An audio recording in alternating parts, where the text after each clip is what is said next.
Good morning, good morning, good morning. I'm out in the yard. It's time to start transferring some of the plants that have been out all season and either bring them in this case, my elephant ears. I have to dig up the elephant ears, bring it in, and store it for the winter months. So these are some of the things that I want to accomplish today. I was fortunate enough to purchase a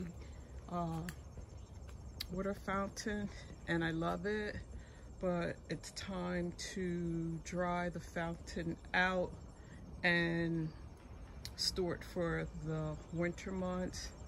I'm also in the process of planting seeds. This is some spinach that I've started, and even though the summer months are over, spinach, I also have lettuce, and I have started other seeds that will do okay during the winter months. So I'm going to bring those in. Let me show you guys my marigolds. They're in all their glory, even with the cooler temperature. So what I'm going to do with the marigolds is save some seeds because I do love the colors that it's producing. And I'll just let that die back on its own. The hostas are pretty much done, but I do like to leave those out for the birds. They like to use some of the leaves to make their nesting. I have peppers. I need to bring my peppers in, store them. In this container I can use to do probably, I might do radishes in this container. Radishes can grow within 30 days, and it's not like I need a pollinator for the radishes to grow.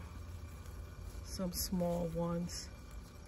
And I might even just take and snip off some of this plant and store it in a container indoors for next year. Just propagate it.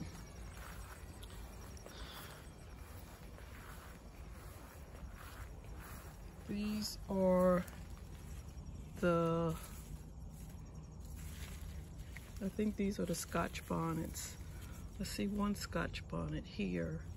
And I've been actually picking them pretty much all summer long, but it's time to empty this container as well.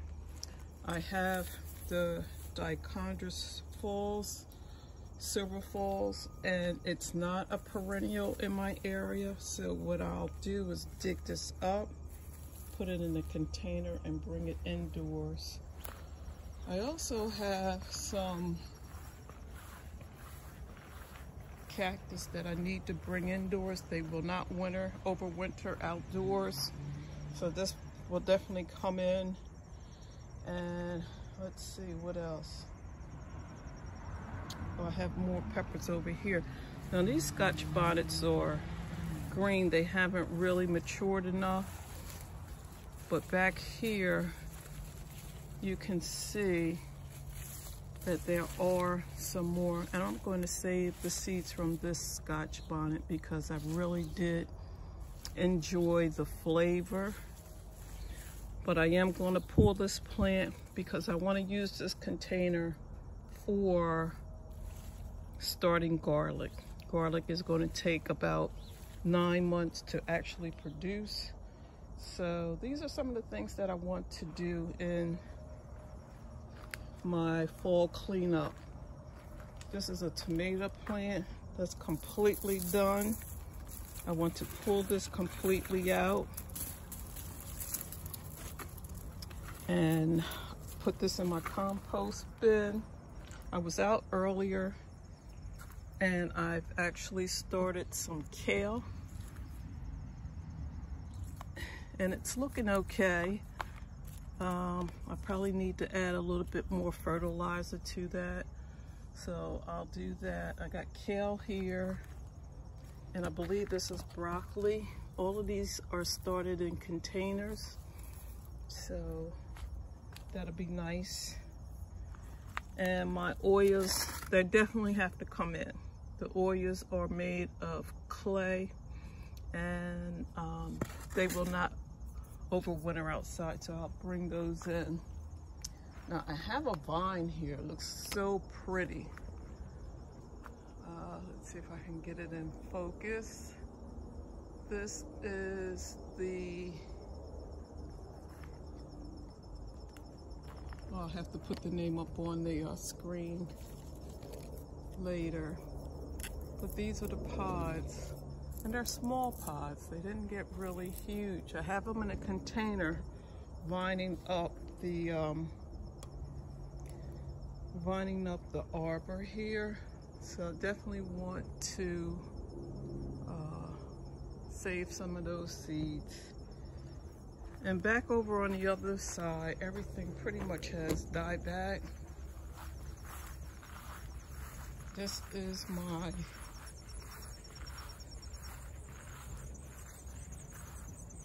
sorry about the shadow. This is my daisies, and I'm going to trim the daisies back about a third. And my big project is over here. This is like a zebra grass, I believe. It has grown so much.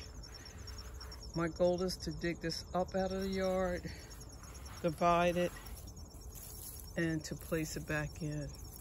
So everything is pretty much going to sleep.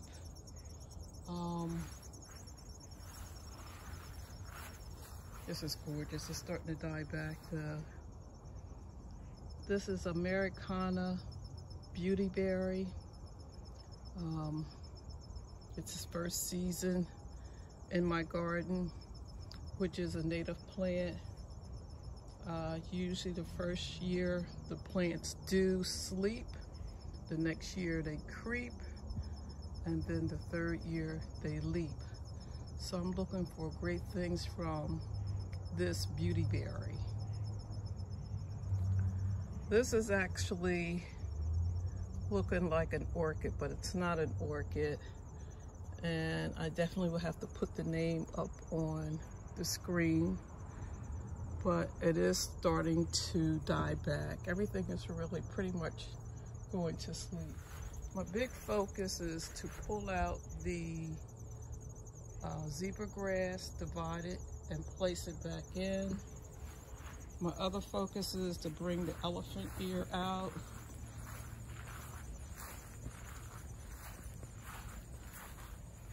Taking this container.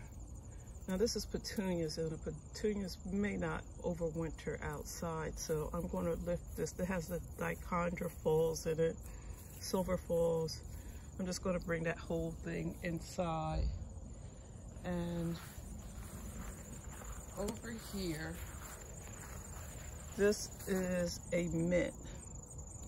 This mint, I actually took a cutting from a hydropod at the library. The lady, one of the librarians, said it would be okay. So I'm going to cut back all of the flowers so the energy can go back into the plant. And I think I'm going to snip maybe 2 or 3 other areas off in this to have this to run along the front area of this bed right in this area. And these did really well.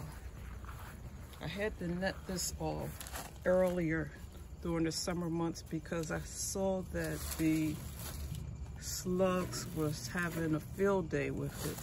So I think it's okay to pull the covering off. Okay, so this mesh helped prevent the moths,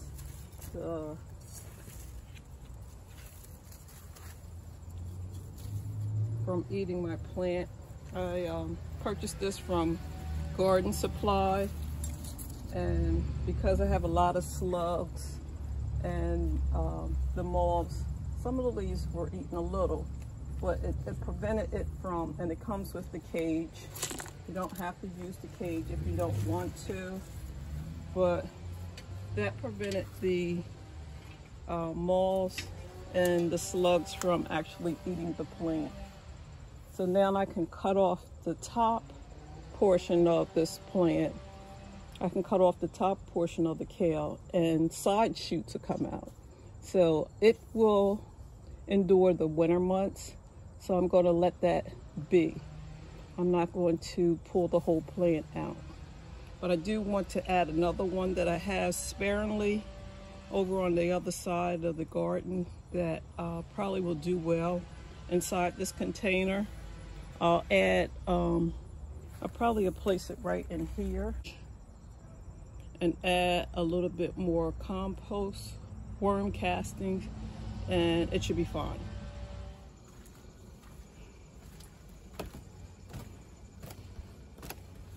So I started some spinach. Oh no, this is my, and it looked like the wind has actually knocked some of the roots out of the pot, but I'm gonna press it back down in there. This is my lettuce.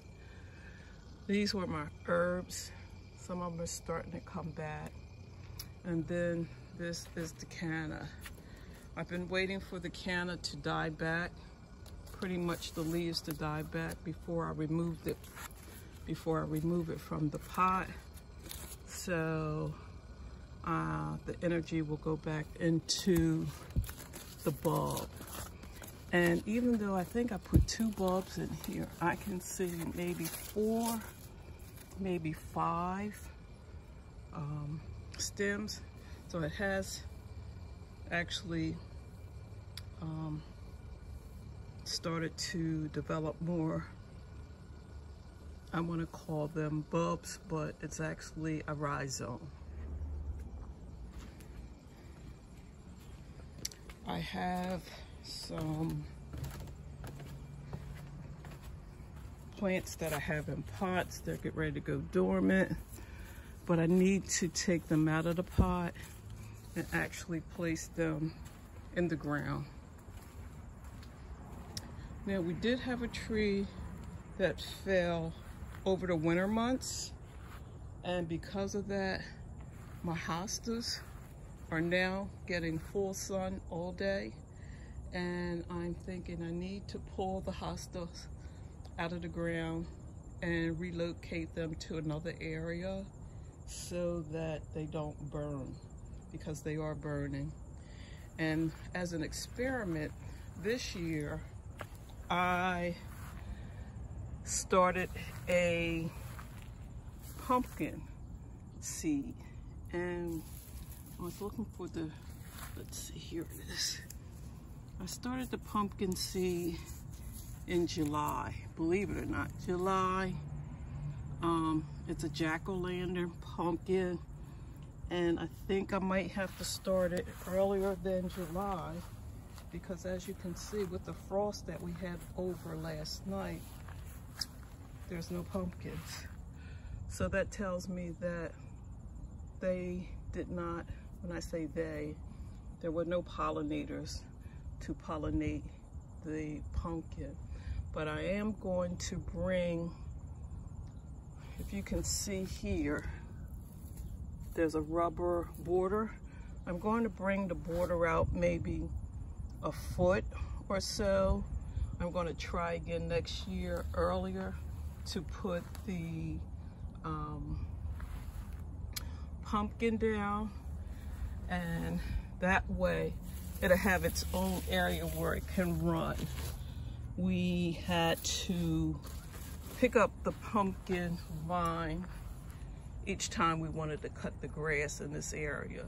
So I know that if I take and pull my border out, pull the border out maybe a foot, and give it the front half of the border to run. I'll have a nice pumpkin patch hopefully next year. I said I started it in July, so I may have to start the pumpkin in June. It takes sometimes 120 days before you actually develop a pumpkin. So this was an experiment. You can see the blooms are still there, but also the frost that we had last night. So let's get started. I know this video is going to be a little longer, but there's a lot of work to be done in the backyard. So my fall cleanup will be the elephant ears. I think I want to pull up the elephant ears first. And we still have good sunny days, but it's the nights that are cooler. I'll let the elephant ear dry out and then wrap it in paper and then store it in my garage for the winter months. And then I'm going to start the process of digging up the zebra grass. And I think the location, I have to decide, but I do want to divide it and see if I can get at least 4 cuttings out of it, keep the original in its area, and maybe move 3 to another location. Here we go.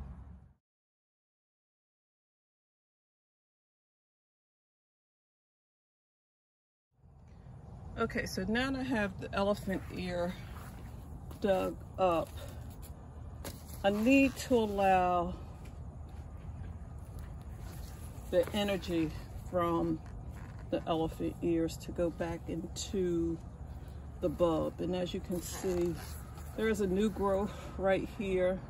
So I'm just going to divide the 2, and I think I do see a 3rd sprout in there, which I don't want to damage. And I don't want to damage that. But I'm just going to set this out on my deck, pull some of the soil off, allow it to dry out, and then I'll come back maybe in a week, cut it right here on both sides, and not to interfere with that. That's a new growth, and then store it in the garage. So this is the first half of my project. Now the other half is to take and remove some of the soil. Oh, here's another shoot right here. And this one looks good. I can let this dry for a few days. That's a baby. But this is a new elephant ear. So, let's see. Yeah, that was the original one. That's the one that I just saw. So I'm just going to pull them apart, knock off as much of the soil as I can, give this an opportunity to die back, and then cut it off and store it for the winter months. But this piece is looking really good.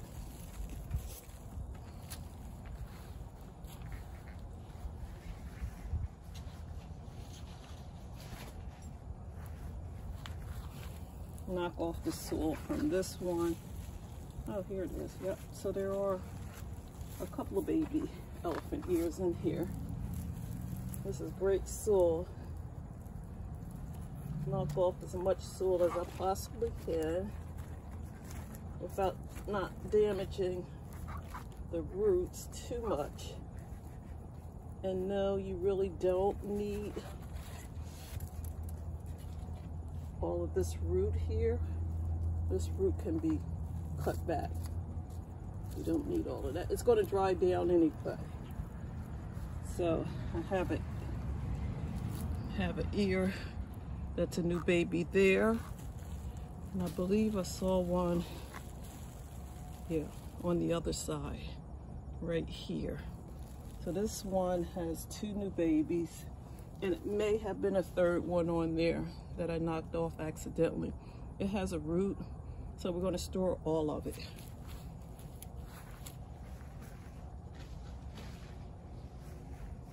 Now, I did forget, over in that area, there's a purple leaf that you see. That's a purple elephant ear. I don't think it liked the area, so I am going to dig it up, store it, and relocate it for next year. So let's get that up out of the ground. This is just a root.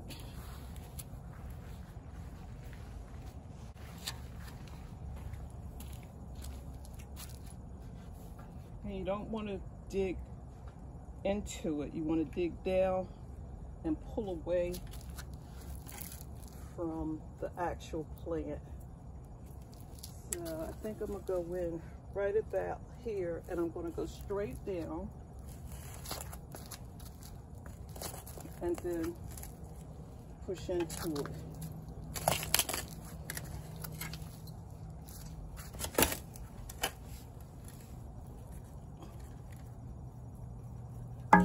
And it's small. This was one of the leftovers from, and it has roots on it. This is one of the leftover,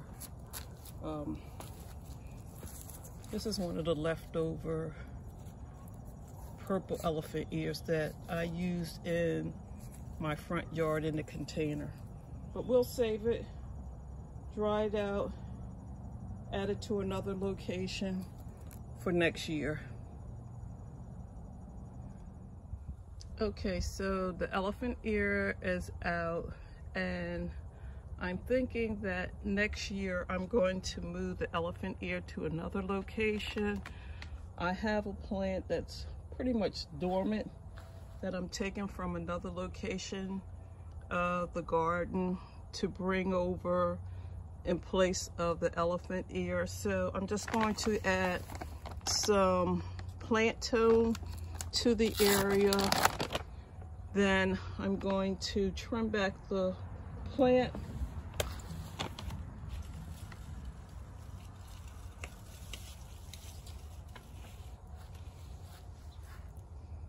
It's called dogwood, red twig dogwood.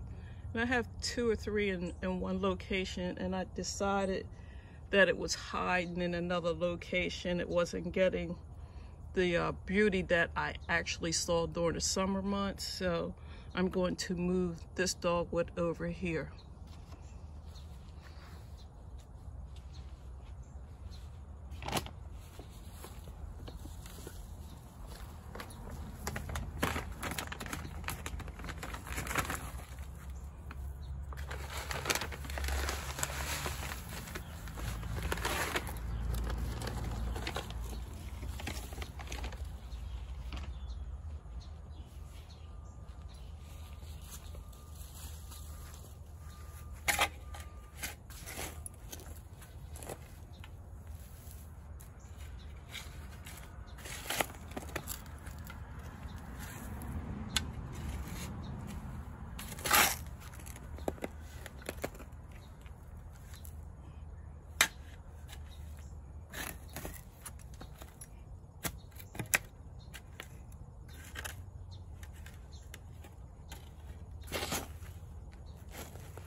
Okay, so the dogwood is in, and I'm just going to trim it back. It's dormant right now, but by the spring of the year, it will definitely bounce back. This is the best time of the year to actually move your plants because the weather is cooler. It doesn't stress the plants out, and it gives it an opportunity to overwinter and get used to the new environment.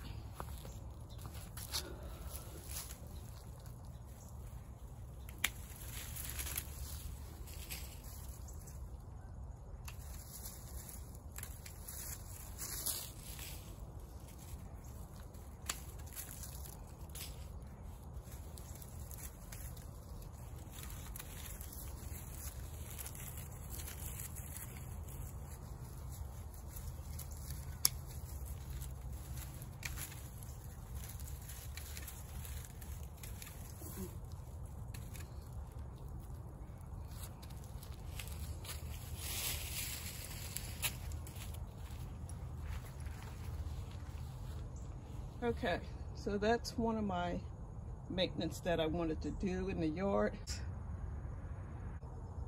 So even though the dogwood is in, if you can see the diagram, once it drops its leaves, it's going to have a beautiful red color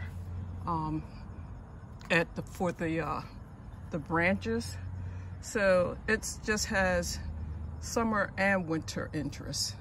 So I'm going to love this plant in this area for next season.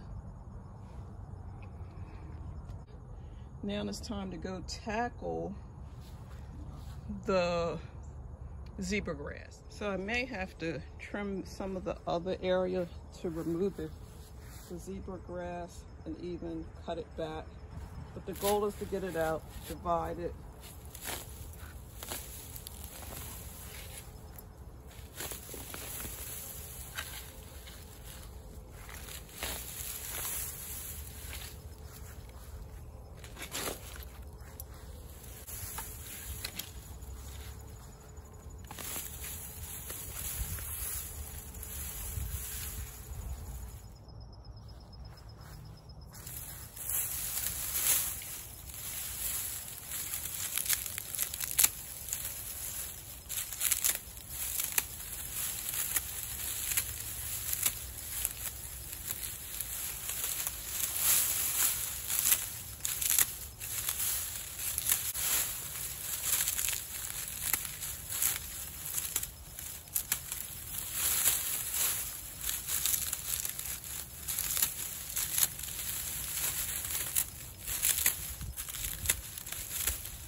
Okay, so now that the foliage is all cut back, this is the zebra grass. This is a nice chunk that I could probably get 4 pieces out of. I'm going to divide that.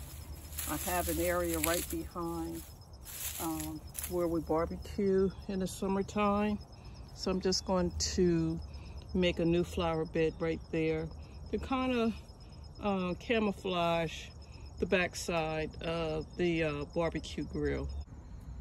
And remember, this is where the barbecue grill is in our backyard. The husband has the hood up, so we may get one more grill day before the fall of the season is completely taken over the backyard. So this will be, the zebra grass will be more or less the camouflage for the back of the grill.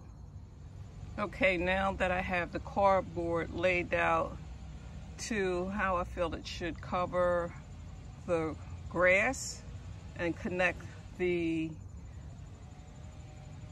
border to the other section of the yard, now I'm going to wet the cardboard down, and then after that I have some compost that I'm gonna put on top of it to hold the cardboard down, and then I will add a layer of mulch.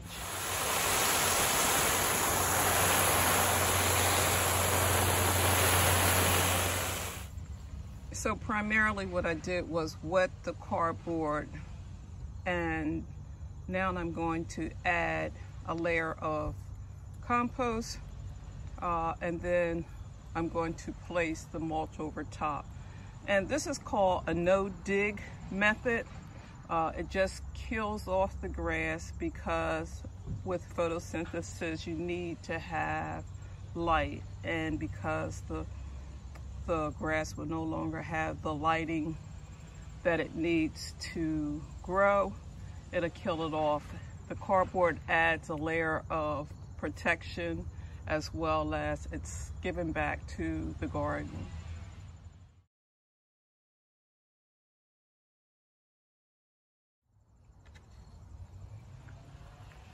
Okay, this should be enough. And this is nothing but the compost that I keep over on the other side of the yard. This is grass clippings. Old cardboard boxes, and you just layer it and it will break down. So this is good nutrients that's going back into the ground. And now that I have all of the compost in the area, in the spring of the year, because there's plenty of room over on this side, I could actually put some bulbs in the ground and they'll come back year after year. So I just created another flower bed. So now that I can water this in again, and then I can layer the top with a bag of mulch. Let's get started.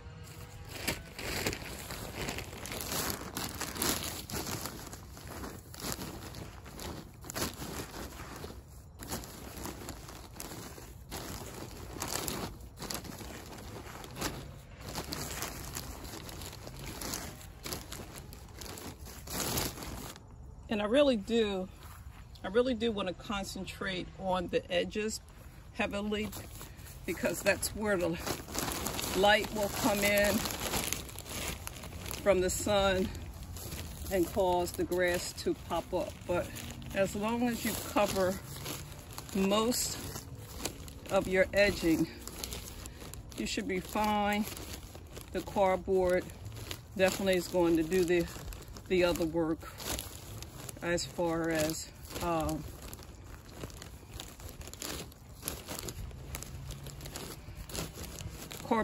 the cardboard will do the other work as far as breaking down in material. So I'm just going to go all the way around.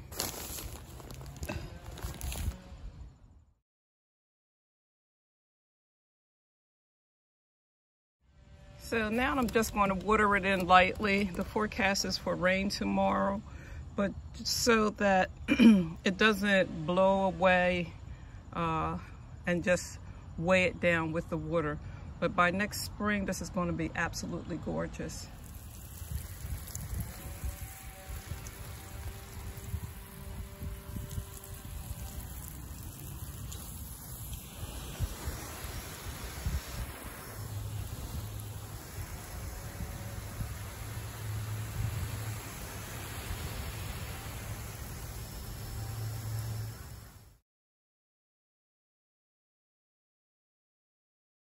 Okay, this is the final project.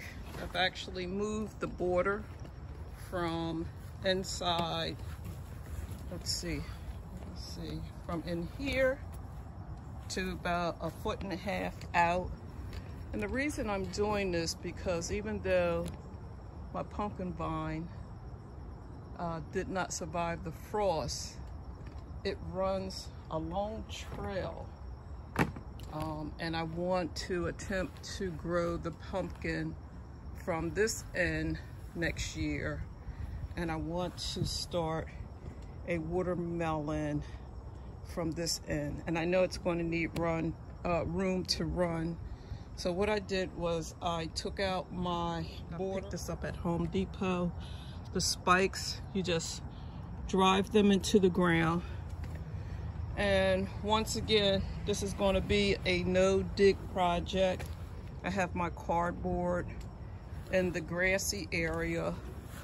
I'm just going to lay my cardboard add some compost over top of it, and by the spring of next year it will be ready for me to actually have a pumpkin vine.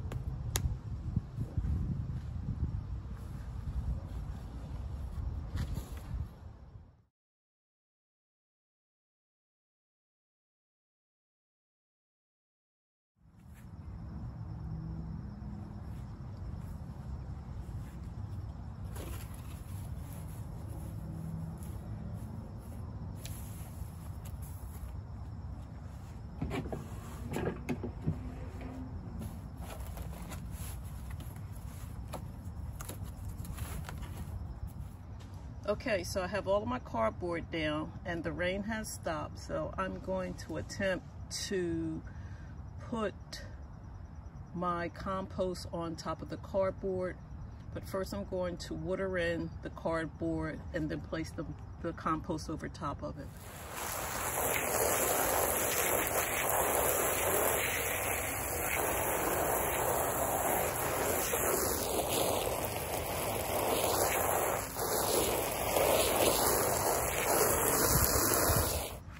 Just going to take the compost from my compost bin and layer it on top.